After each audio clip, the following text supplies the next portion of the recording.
welcome to another episode of Let's Connect Now. I am your host, Monica Farias, and I am here today with a very special episode. And I'm here with my daughter, Samm, which I introduced her not that long ago. We had a little conversation about mental health. And so she's here. Hi, Sammy. Hi, Mom. Hi, everyone. Yeah, so can you refresh our memory and let our audience know what your title is? Sure. So I'm a first responder for a police department in Orange County. I'm a crisis intervention specialist there. But welcome to our episode again, Sammy. It was really a pleasure having you. So today's episode and topic, it's about mothers and daughters, unfiltered. We are having a conversation. We're both coming together to bring you guys a different feel. I guess what we're trying to do is build a community, on honesty. What else did I tell you I was going to do?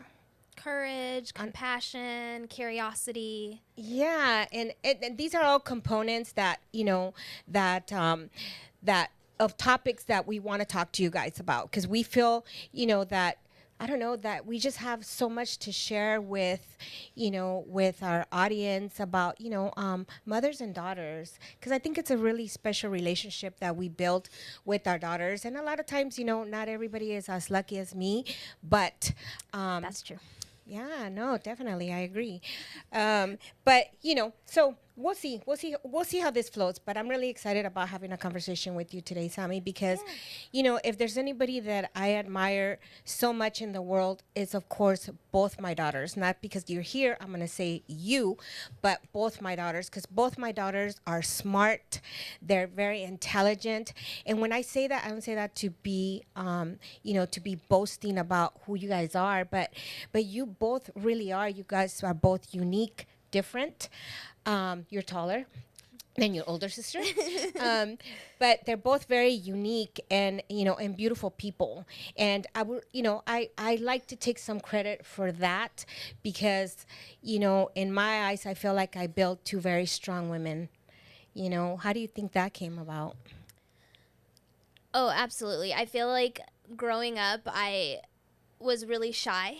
Right? I was really shy, never raised my hand in class. You didn't? No, I was never that person, just because I didn't have a lot of I guess that like courage to do it as when I was younger. But I would see my mom all the time, like if I didn't like my food that came, I would whisper in her ear like, "Hey Mom, this is not what I ordered," because I was too scared to say it myself. And my mom had no problem telling the waiter, waitress, like, "Hey, this is not what we ordered, let's get this out." So I saw that a lot in you, and I saw how you always spoke up for yourself as a single mother, as a single woman, and that really empowered me a lot as I grew up and started finding my identity and who I was. And I feel like I always looked at that strength that you had and when you raised us and everything that we went through. And I don't remember ever like not having what I wanted.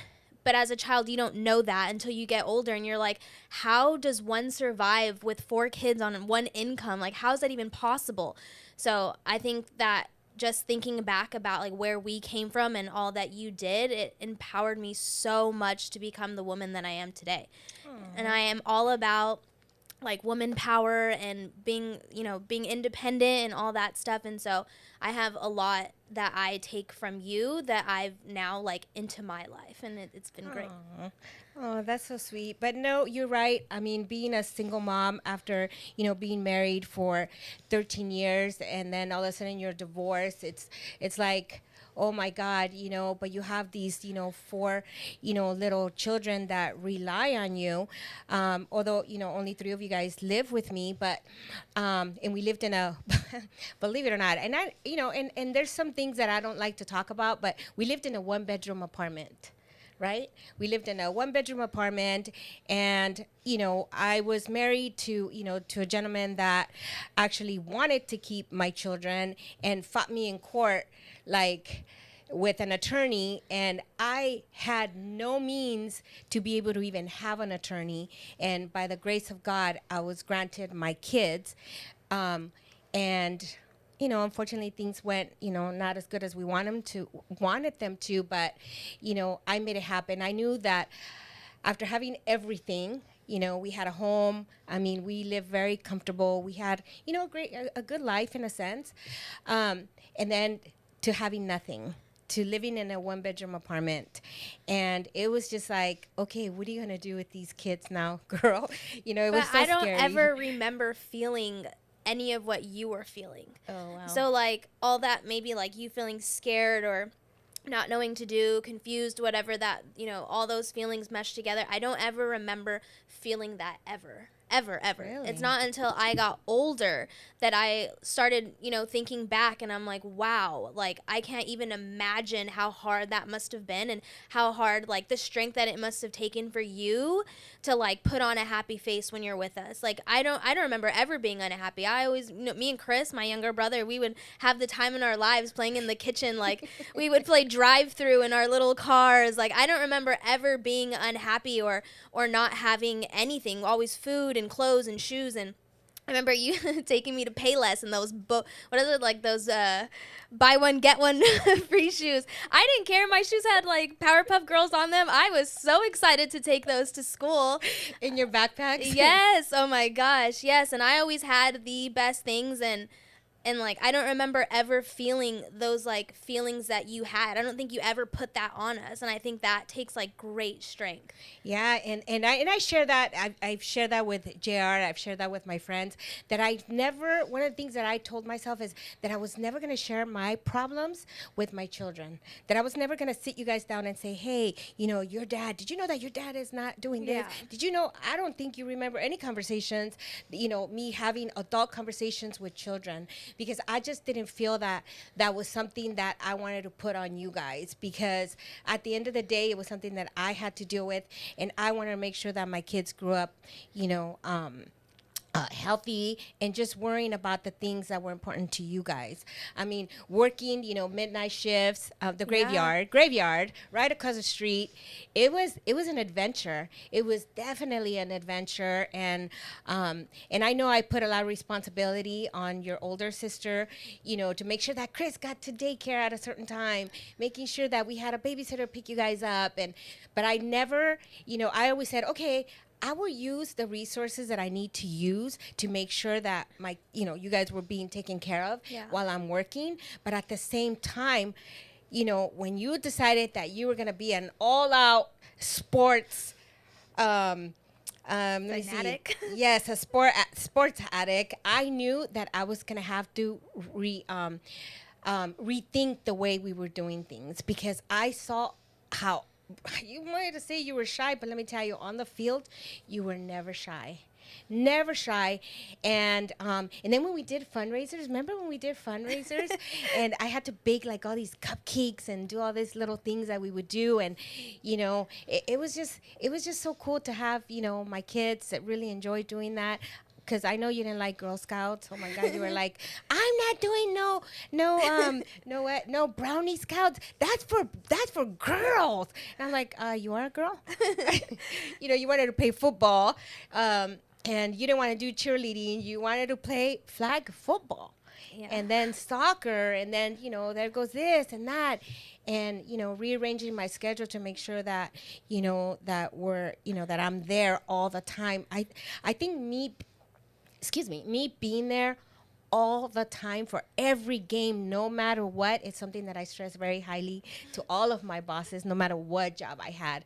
Because if my kids were ever going to look up and see that, I wasn't there, that was never going to happen. And I think that's something that I kept my promise, and I think I fulfilled, even through college. For sure. Not even just games. I'm talking practices, team meetings. There was my mom. I mean, sometimes I would be like, I wouldn't want to go to practice, or I'd be exhausted, or, whatever the reason, I just wasn't feeling it. And my mom would bribe me like with soda, or she would drive around and lower her seat and start driving like this and like trying to make me laugh. And I'm a teenager at that point, and I'm just like, Mom, you're so dumb. But like inside, I'm just like dying of laughter. But yes. I think that, you're right. Like that was super important to me and always meant a lot to me, especially like now that I think about it, and that's like when I see myself having kids, like that's exactly how I want to be. I want to be that teen mom. I want everyone to know who I am. I want,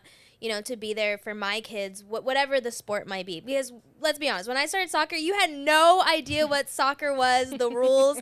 I'd be dribbling and she'd be like, shoot it. And I'm like, Mom, I'm on the other side. How am I going to shoot it from here? Yes, I would get kicked out of games. The coaches would tell me, please sit down. You're going to get us in trouble. And then after the game, we would have like these talks, just her and I, because I would travel far for soccer. And then after the whole ride home, we'd have this talks. And my mom's like, yeah, you see that next time you got to push her like this and then do it like that. And I'm like, yeah. Like we would just have these talks. And so it definitely meant a lot. And, like even financially, I know that, being a single parent and stuff, like you never told me like, oh, this is how much club costs, so you better be doing good in it. Like I don't remember ever hearing that, but now as I got older, like I hear parents telling their kids that, and I'm just like I get it. Like if they're not going to take it serious, then yes, like why be paying all that money? But I think you already knew that I was taking it serious, but you never like put that in my face. Oh no. You never threw that at my face or anything. I think sports was like, you were telling me like, hey, if you don't do your homework, you're not going to soccer practice. And so there I was doing my homework, like, yeah, I gotta go to soccer practice. So I like appreciate that a lot. I think that's a lot where my strength comes from, is like knowing that I had your support no matter what. And like, I continue to have your support. Like if I have a really good day at work or I get an award or, something, I'm calling my mom and everyone's like laughing at me like, hey, you're gonna call your husband? I'm like, oh yeah, he can wait. But I'm gonna call my mom. I'm gonna tell her, because I know I'm gonna be on her Instagram. Like in 3 seconds, she's gonna post me. Any pictures that I send her, I have to make sure I look good because she's posting those. And some of my friends follow her and they'll like screenshot it and be like, does your mom have any other kids? And I'm like, you would think, right? But yeah, so I just think that, a lot of my strength came from there. And I think that your story is so powerful, and you should like, I almost like, sorry, I don't want to cry, but like it makes me really just grateful, because I know where we came from and everything that we have now and everything that you worked for, and that's who I aspire to be. I will write every essay in college of my hero like it was my mom, and it'll continue to be. So I think that you showed a lot of strength, and Monica and I have taken a lot of what you've taught us, and we've looked up to you for so long. And I know we always make fun of you and stuff, but yeah, that will never stop. It's just because she's also super funny too. But yeah, I think we've taken a lot of who we are and how Monica is as a mother. Like I love my sister to death and how she raised her kids and everything. And I aspire to be just like these two women here. And I'm so grateful to have such powerful women in my life. And, my mom's a force. Like if you know my mom, she's like main character energy. Like when she's somewhere, it. Like she walks anywhere, any room, like you'll know when Monica arrives. Like you'll know. And my friends are crazy about her, and they're always like, I can't believe you talk to your mom like about those things, or like how does your mom know? Or like when I had a crush on a boy, like I tell her. So I think like my relationship with you is how I aspire to be when I have kids. Oh, that is so nice. I know she's made me cry lots of times, because even in high school, she all the seniors had to stand up and say what they're grateful for, and this is something that I guess Bishop Vermont just kind of would do after you guys got back from that retreat. And Kairos. Yeah, and you would think that all the kids that were really spoiled and they were kind of rude to their parents, because I remember experiencing that and seeing a lot of the kids, a lot of the teenagers just saying like, "Why are you here, Mom? Like I didn't tell you could come here."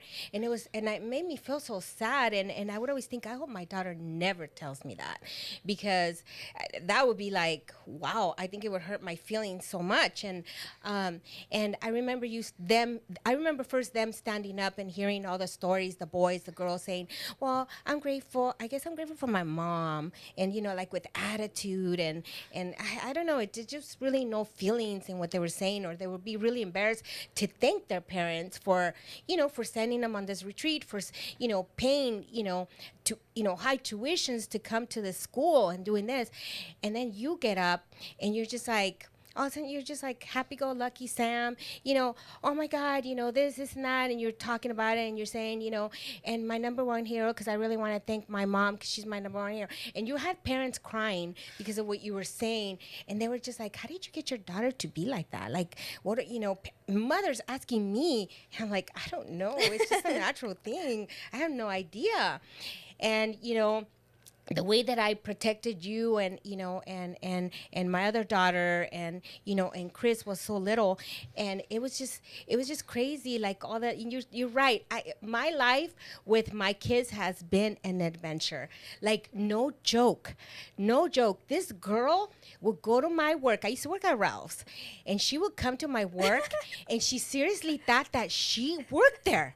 So she would crawl up the stairs from the back, and they used to have these mirrors where people actually used to go to spy on people, and that's what she would do. And then she would come and report it. And it was like she knew the store like she knew her house. And it was just like it was always like, where's Sam? I knew exactly where she was. And it was just like the girls in the bakery, they knew what to make them for lunch. It was like a family thing whenever, because my kids were, even though they were not allowed to really be there, but she just found, herself to be happy anywhere. Anywhere we went, this girl was just happy. But one thing that you took to heart and that I noticed as you were growing up, and I have to say this to you, is you took sports very serious. I mean, like, whoa. I was like, wait, why? But so any failures that you had, when you didn't play right, when you knew you had an opportunity and you missed it, my God, it was like you were going to commit suicide or something. And I had to find a way to make you feel better. And sometimes it was hard for me because I had to be thinking, like, what am I going to say? Because I already knew the minute you went in the car, you were going to be like, I freaking hate that sport. Why did you put me in soccer? Why? And I would just think of the craziest things, right?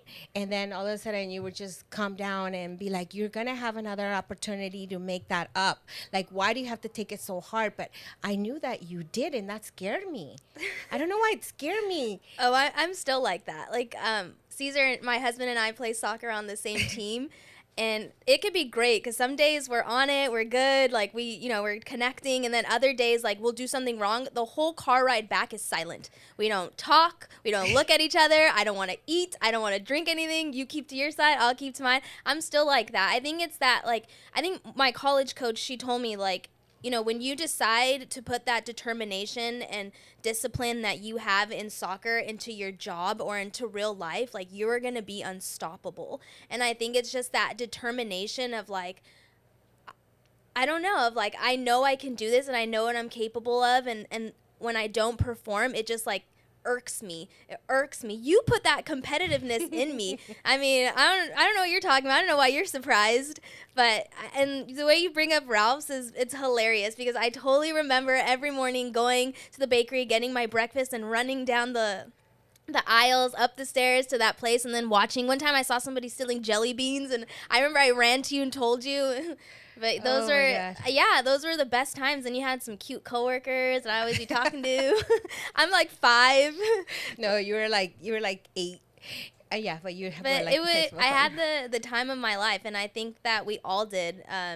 Like Monica, Chris, myself, and Joey. Whenever he was there, like, we always had such a good time, and I think that too, like, you had to play 2 roles, right? Like, you had to be mom and dad to us, and work and do all that. So I think that's courage right there. Like, you had so much courage, and I can't wait until I have my own kids, and then I can, like, do the things that you did with us, with them, and I'm so excited for that season of my life and just to get started. But yeah, I think that you should give yourself a lot of pats on the back and kudos because you raised all of us, and I think we all just aspire to make you proud and to show you that all your hard work, like, and that's what used to scare me, actually, the fact that you were always so good at everything you did, and I think when you would fail, you thought that I was gonna look down on you, or that I wasn't gonna think highly of you, and that always scared me. I think that was probably one of the scariest things for me, was knowing that, okay, so she's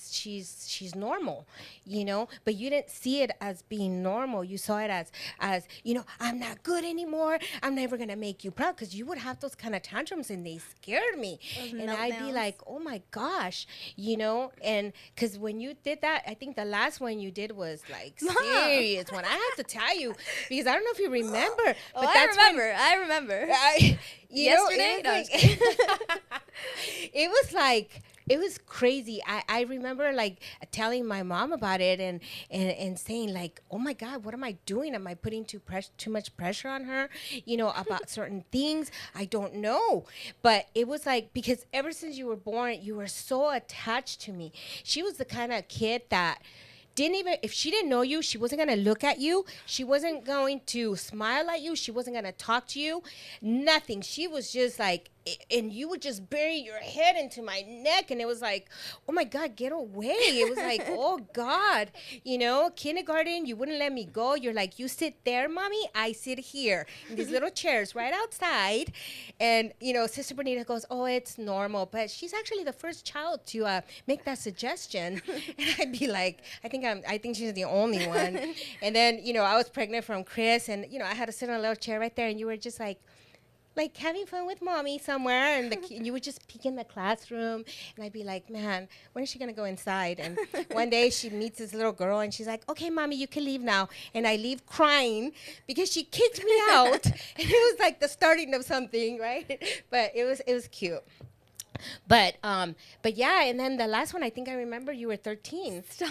And you were like, why do I need to go freaking Bishop of mine high school? I freaking hate you, Mom. I don't have to wear that big old uniform and those ugly skirts. All my friends are all cool, because you were like a Lakers fan, and you like wearing like cool shoes. I thought I was a boy. Let's just say that. I thought I was a boy. I just learned I'm not. And it was like, oh my God, what am I doing to this kid, But I stuck to my guns, because I knew that, the talent that you had, it was going to be, you were really going to benefit from the sacrifice that I was going to make. And I just knew it. And it was your fault, because you proved it to me in 8th grade. So it was like, okay, we're doing this. And I just told you, I'm sorry, honey, I love you, but I'm going to have you, you're still going to go. Like, I didn't let you get away with it. And I was just waiting for you to tell me, I hate you or whatever. And you did, but it didn't hurt. I thought it would, but it didn't. I even tried to fail the exam. Yeah, I just the was like, entrance exam. A, B, C, Yeah, sure she did. D. I'm not going to answer that one. But she I actually don't got 'em know. right. I don't know. Yeah. And then the counselor came, and she was like, it's actually harder to miss every single question on this test than to get any questions right. And I'm like, oh, great. So she was like, we're going to do this again. And I'm like, ugh. Yep. And then, I still remember your first day, and your skirt was like all the way down to your knees, and, and the big old socks and whatever. And then, I don't think I had ever worn a skirt till then. No, you did. You wore cute little dresses for your graduation, but that was about the only time. And but no, it's just been, I've seen you cry in college. I've seen you, brought you home from an injury when you went off to, to play on a scholarship, and it was scary moments. But I think David and I used to drive 15 hours to go see your games. I know. 15 and sometimes I hours. wouldn't even play. I was like, I would, I would wait for that minute that he would tell me, no, like, why do we have to go? Oh my God. He was like, oh, you want to go again? Okay, let's go. You guys bought the Jeep, the new Yes. car, just so you can take it across. Yes. And it was like, oh my God. But, I mean, I love having this conversation, because I'm remembering all these things, and I feel weird. I have like this weird feeling all over my body right now. So we're going to take a quick break, and we're going to come back, and we're going to continue this conversation. Hey everyone, I hope you're enjoying the show so far. If you wanted more information or want to do a free consultation with us at Metzbotox LA, don't forget to call 626-671-8202. We are down the street from Porto's, right across from Eminent Hospital in West Covina, and we look forward to seeing you soon. welcome back, everybody. So we've been having, a great time going through memory lane, and like I said, I had this weird feeling all over my body because, like, I don't know. Sometimes I guess as parents, we tend to forget like the kind of things that that we've gone through, and my daughter reminding me right now. It's like, oh my God, this really weird feeling because I feel like I'm a totally different person, than I was back then. You are. You are. You're boss woman. I mean, you've always been boss woman, but you're like boss woman with a desk now. Oh, you got a desk. You got it on. You got the hair. You got the makeup. You got the lashes. Yeah, because I have braces. You are a boss woman. I have braces, right? At 34 years old, I still have braces. I still, didn't wear any makeup. I didn't have time for makeup. I didn't have time to go do my hair, nails. Hey, what do you mean? Everyone, I would show up and my mom would be like, or my friends would be like, hey, you brought your sister. I'm like, wait, what? My sister? I'm like, no, that's my mom. She just looks really young. Yeah, people used to tell me, well, don't you thread your eyebrows? And I'm like, what's that? Because I still had thick eyebrows. Or you whatever. Or me? We both. We all did. I was born just hair everywhere. We were blessed with a lot of hair. Gosh. Yeah, but now that you're co-hosting the show, why don't you ask me some questions, Sam, and kind of, like, what do you want to know about courage? What do you want to know? Or what have I taught you that maybe now you have questions about, I want to know, like, I think a big one for me is, like, how you were going through everything and, with the divorce and everything and having to keep us and, like, how did that like affect you? Because the hardest thing for me growing up with being in a child of divorce was having to leave you for holidays. Like, I don't know if you ever knew that, and I'm so sorry to bring that up, but that was the hardest thing for me to do ever, because we would leave to grandma's house for Thanksgiving, and your parents live in Mexico, so you couldn't just drive to Mexico. But for me, like, and you were so excited for us every Christmas, every Thanksgiving, every holiday that it was Dad's time. You'd be like, oh my gosh, you're gonna see grandma, you're gonna see grandpa, oh, take your bathing suit, you might go swimming, and you were always so excited. But I remember feeling that like awfulness in me, because I was like, well, what are you gonna do? You weren't, like, sorry, Mom, but you weren't dating anybody. You were, on the couch, and you're just so excited for us. And so I always wondered, like, what was that like for you? Because I know how it made me feel, and it made me feel awful. And I still can feel that feeling when we talk about it. Like, that must have been really hard. It was. I don't know. I felt sad because I knew I had to share you guys with your dad, but I knew that I had you guys all, during the week, and I was really busy. So I kind of just told myself I'm going to use this time to rest and to make the house really pretty, to maybe wrap presents so that, whenever you guys came back, then we would have our own Christmas, even though it was after the fact. But I didn't mind putting myself second because we would still have a good time. But did I feel sad, Christmas Eve because I was alone? Yes. Did I feel sad Christmas Day? Yes. So sometimes I would choose to work, so that time could pass faster. I would order myself, takeout, and just kind of enjoy it and find that time to sleep or, to rearrange the house. I kept myself busy rather than just sitting there and, crying or feeling kind of lonely, because I felt lonely. Of course.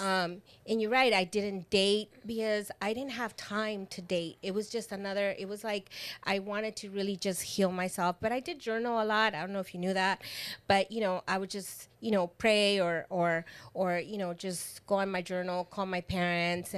But did I feel lonely? You know what I did? I felt very lonely.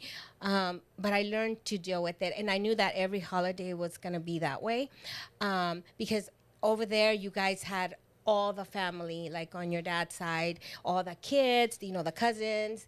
And when I used to be part of that, I remember how fun it was for you guys running around all over the place. There was so many gifts, under the tree for all the kids. And, and I didn't want to take that away from you guys because I only had so much to give. And I wasn't going to give you guys that big family anymore because my family didn't live here. And so So it was hard. It wasn't easy, but we made it work because when you guys came back, you guys like you guys weren't really ready to open my gifts because you guys were gifted out. You guys were just come and show me, look at what, we got this or whatever. So, my gifts were more like clothes. No. You Yeah. always have the best gifts, even till this day.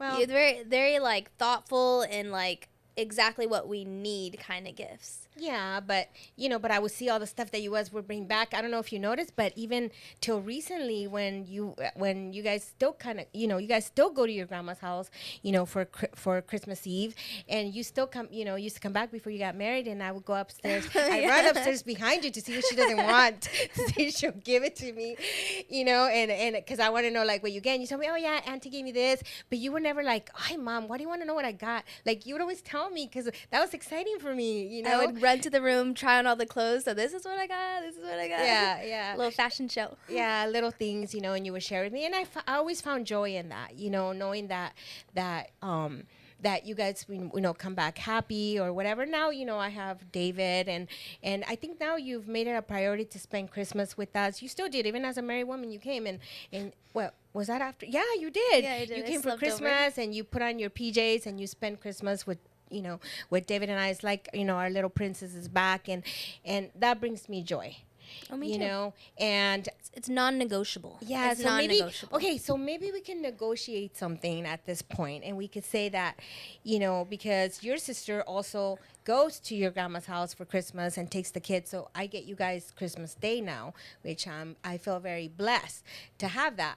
But maybe now we can break that, and maybe now my grandkids from your end can spend Christmas Eve with grandma because she's getting old. And From where? And they can get you on Christmas Day because I think we need to break the at some point it needs to be broken, and I would hope that you would break that because that would make me happy, But I always so something else you don't know, and maybe you do know, but that's your sister's birthday, Christmas Eve, and so for me, having that peace to be able to cry by myself because I never wanted you guys to know was very important. So I found that to be like my day to feel sorry for myself, whatever it was that I was feeling at that time, because that was when she was born on December 24th, and just to be really mad at God, for that. But I think, all those years and all those cries, now I find that I don't need to do that. Like I have my moments throughout the day, but then after I get over it, because I found ways to cope with it and to just really accept it and make it a reality, make it real. Now it's real. Before I felt like I had to hide it and just nobody needed to know because I felt it was shame. I felt shame. But now I find it to be like, oh my God, now I could talk about it because my kids are adults now. They might understand, and know that, this was real. And so I still find that time to now, like I'll buy something like a little beanie or some little booties or something, and I'll put it on a tree.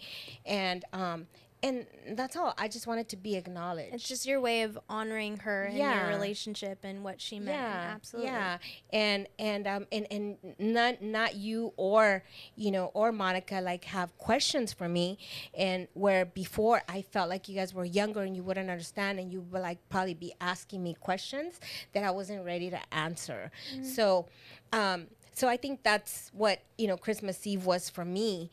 But now I've been able to really enjoy it, but to be able to put up a front on Christmas Day after having a daughter pass away was probably the hardest thing for me, because I had to keep it all inside by myself, and now I can release it and tell the whole world, and it's okay. It happens, because she was real. She was born on Christmas Eve, sure. and she was so real. She was real just like you were when you were born, and but now God blessed me with two beautiful daughters, and I just because she looked just like you, exactly like you, except she was kind of like a little bit of her hair was a little red, but she was beautiful, and and I think you guys would have been an awesome sister.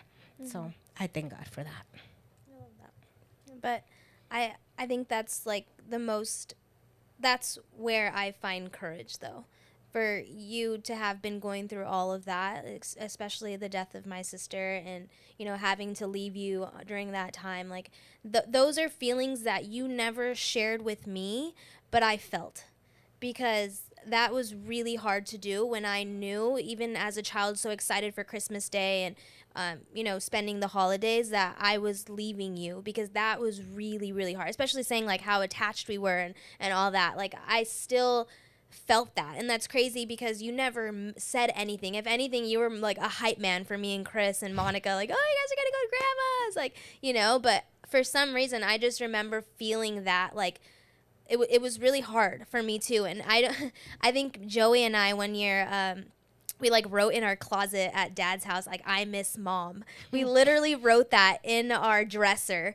I don't remember the context or what was going on, but I remember I still go to Grandma's and it's still there. Oh my God. Inside there. We really did miss you when we were away from you. And I always wondered, like, how did she really feel? Because I know how I would feel. I'd be devastated. I'd be like, hey, I think I even asked Grandma and Dad, like, hey, can Mom come? Is that a thing anymore? Like, can we do that? And Grandma was always like, yeah, for sure. But I think, like, that's, like, incredible for me to think about. And I know that you probably weren't going to therapy at that time, or really had no one to talk about. And so, or talked about everything you were going through at that time, like, with, and I don't know if you were open with your sisters or your friends, but that's really difficult. That's hard. That's a lot to hold in. And I think that now that you got older, or not older, younger. You said the key word, older. Too bad. You can't take that back. Now that we've grown up, I think that you had, like, the opportunity to release some of that and, like, let some air out and start, like, finding ways to, like, honor. And like you said, like, we can always have those conversations, and I know Monica is super open to them too, but I just know that, like, we appreciate everything that, like, you did for us. And, I'm sure for all the single moms, like, you guys can probably all relate to how difficult that must be and the courage that it takes to raise your kids as a single parent, but keep on that happy face. I have clients all the time who come and they start talking about these things, about the difficulties that they go through. And, I'm listening and I see my mom. I honestly see my mom. And it's a lot of countertransference there, because I just want to hug them and hold them and tell them, like, you're doing an amazing job, but I keep it together. But I do see my mom and so many of my clients that come to me and who are struggling, and they're like, but I have a daughter and I'm raising this little boy, and, I'm trying to do this for them. I'm trying to do that. And I just look at them and I'm like, you know what? Like, you're doing the best you can, and that's all that we can ask. And, your son is loving life. He is loving life. You have a safe place for him. You're being that supportive person in his life, and, like, that's all he needs. We don't need expensive shoes. We don't need expensive, toys and, books and whatever we use these days, cell phones, all that stuff. Like, we don't need that. We need somebody consistent. We need somebody who's going to support us, who's going to, tell us when we fall that we're going to be okay. And, like, that's all we need. And always be there. Exactly. And I think that's what you were to me and continue to be. And I think that a lot of people can relate to you. A lot of people. And a lot of people look up to you. Because, like I said, when I see those clients in the couch, like, I see you. I see you, and I just know the potential that can come if they have the fight and the grit. And I think that's what you had. You had fight in you. I mean, look where we are now. You're having your own podcast, and we're doing this together, and we're talking about it. Like, Mama, we made it. I know. Like, we made it. We did it. Until I'm sipping champagne on a beach somewhere, then I'll be like, okay, I'm done. Like, we can stop here. But we're pretty close. No, that's pretty awesome. But it's true, right? It's so true. I never really talked about, these things, and now talking about them. I mean, they're not easy things to discuss when it comes to your kids, because you want your kids to always be strong. But I see the struggle that a lot of the people that we knew together, even in high school, we saw kids and parents, just destruction on the making. And you're just like, how could you treat your daughter that way? How could you talk to your daughter that way? It's like you have to create that mutual respect. For a little bit there. I know JR, asked you a question on the phone, because people sometimes find it amusing when adult kids make fun of their parents, but in kind of in a mean mean way, maybe, where you're there, you're trying to insult your parents in some way. And I said, I guarantee you that my daughter will not agree with you. And there was a bet. And you know what? He lost because you did it. Because I never taught you guys. I never cussed you out or was like so demeaning to the point where, whoa, I think we talked about it, but then after the end of the conversation was, I love you, but I was still hard, but I was still a loving parent. And I think, we set boundaries, right? Because boundaries are important in a relationship with daughters, with moms. Like, you can't take it a step further, because when you do is when things start going in the wrong direction, right? Yeah. No, and you're right. And I think that these unspoken, like, boundaries that we have for each other is like, I'm going to show you respect, and likewise in you, and I'm never gonna badmouth you or anything like that, because I know you guys talk about me when I'm not there. all good things. You guys make fun of me mostly, but as long as I don't know about it, I don't care. I do not care. But I know you guys do. No, never. No, I don't know what you're talking about. But no, and I think between a mother and a daughter, I mean, just having that mutual respect always is so important. It's so important, because no matter what, moms, our daughters are princesses, and we have to treat them like princesses and show them that one day you're going to grow up and you're going to be a queen, girl. You're going to be a queen, and you better know how to take care of yourself. Build independent daughters that can withhold their own, in a way that they're ladies. A lot of people ask me, well, why didn't you date? Why didn't you, get together with these people? You know what? I didn't want to. But I'll tell you guys one thing, and this is the truth. She found me a husband. This girl found me a husband. Didn't you?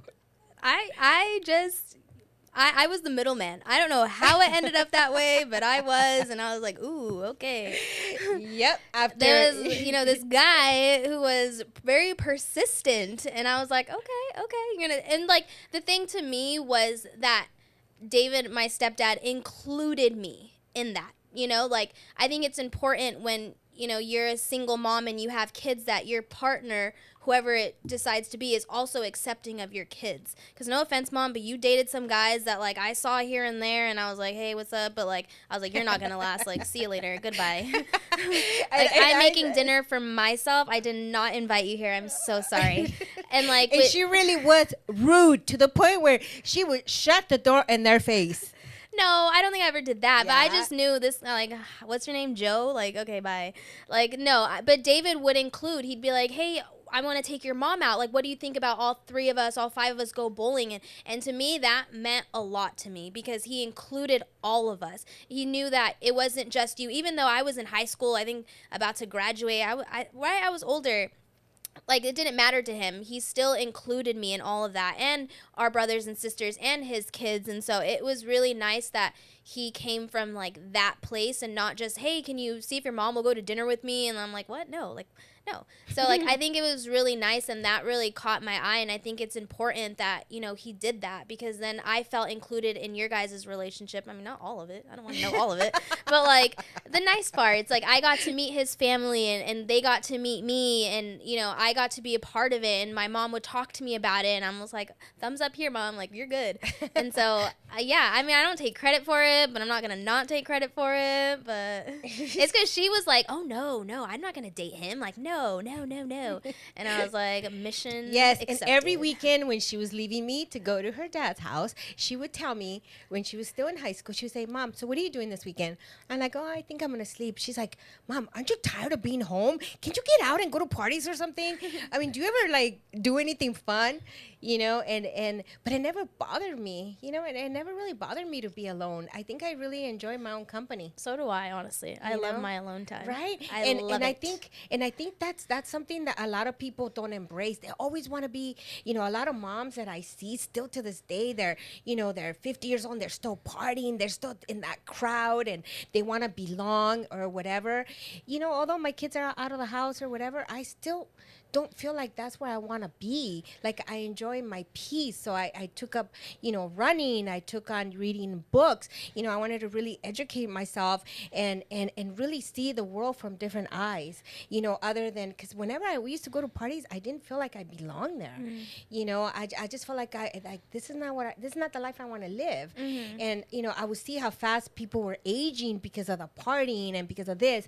And I just didn't want to be part of that. I would exercise. I would try to do things that were good for me, for my body, for my mental health.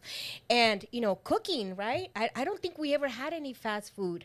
I think you guys having Burger King, because it was like in a corner, was like, oh my God, we're going to Burger King, But it was like, oh my God, I'm feeding my kids poison, but okay, we're doing it. And Burger King back then, like, slapped. It was good. It was good. Because it was a treat for you guys. But I cooked every single day. I cooked for you guys.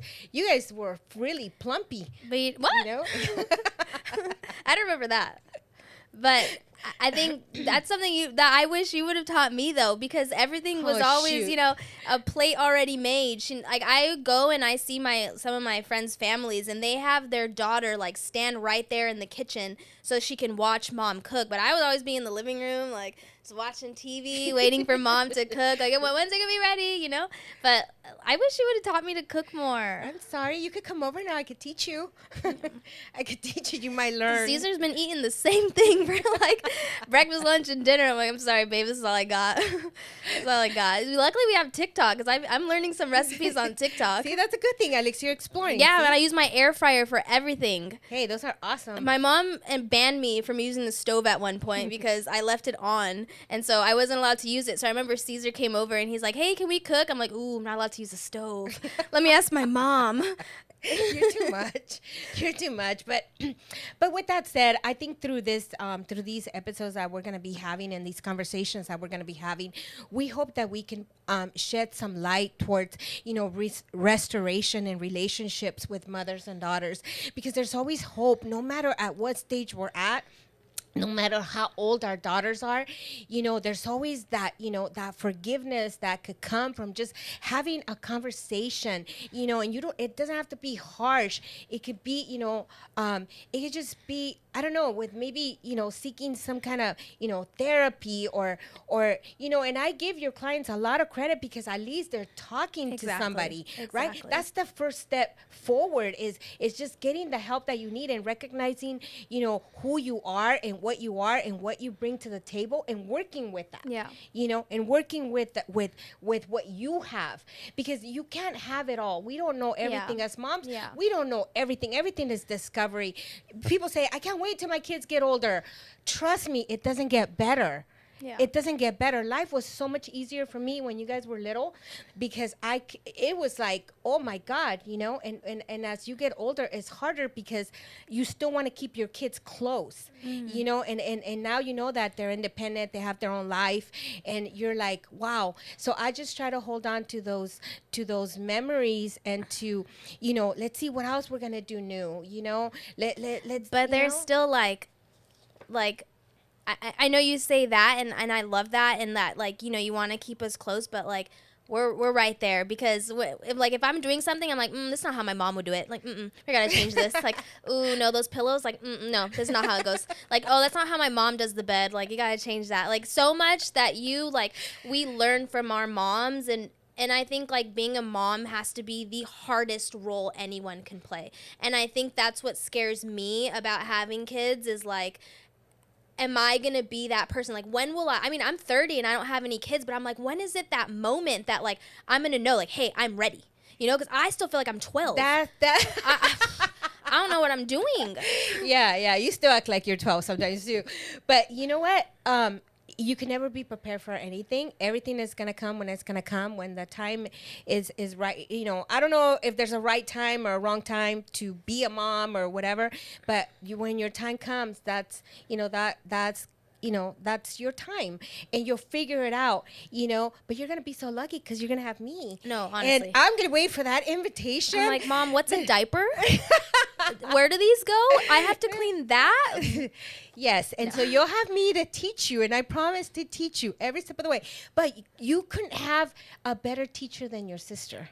I know. Goodness, don't ask me how to change a diaper with poop, because that's something that I was like. Monica was like, no. she's just a mom. She's an amazing she is mom. the hardest worker and provider and just and it's crazy because she's like, oh, I'm nothing like Mom. Like, no. And I'm like, you're literally Mom, like going to all of Alina's practices, like taking her, and now she's a soccer mom. Right? I'm gonna get her a hat. Like, right? She's a soccer mom. She is one person that said one time, she did say this. She said it, and I know you're watching this, and you said, I'm never gonna be like you. And I said, I can't wait. I told and Monica. Now she's like a little me, but she is an amazing mom. Oh my God, those kids.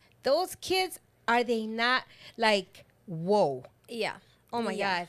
And nothing brings me more joy than to see them grow up. I just had them, by the way, the 2 boys, and I was in heaven the other day before our company, came, and because they keep me on my toes, but they're so cool, they're like such great amazing kids. That's why I told Monica, I was like, when I have kids, I'm sending them to Monica's boot camp. You're raising them because I want them to be like that. Right. But to come, to conclude this conversation, I hope you guys really enjoy this. I mean, I'm having the time of my life right here. I've been holding back tears, believe me, because I'm kind of still not ready to let that go, but or to have you guys see me that way. But wow, this has just been like an eye opener. But if we can help in any way, if you guys want to send us questions and just ask away, that's the community that we want to create. We want to create a community of openness, and maybe next time we'll talk about forgiveness, because I think that is so important. Forgiveness, because no matter what, we have to love our parents. And I know there's an amazing mom in every mom. There's an amazing mom right there, but maybe you don't know how to bring that out. We hope that we can bring that out in you and that spark, because just being a mom, you're already an amazing person. You're already winning. Yes, an amazing person. I like that if people can send us questions, maybe like a topic that you're concerned about bringing up to your own child, or how do we go about this conversation, how to even bring this up. I think that'll be good, because my mom and I mean, we're pretty open with each other, and I feel like we could really, have that discussion of that. So yeah, I think that'd be good. And happy Mother's Day. Yes. Happy Mother's Day. Happy Mother's Day to everybody. So with that, we're gonna say goodbye, and I hope you guys really enjoy this show, and I can't wait to see you guys, to hear from you guys pretty soon. So please continue to like us on Instagram, Facebook, YouTube, and I thank you guys again so much, and happy Mother's Day to all the moms. Happy Mother's Day.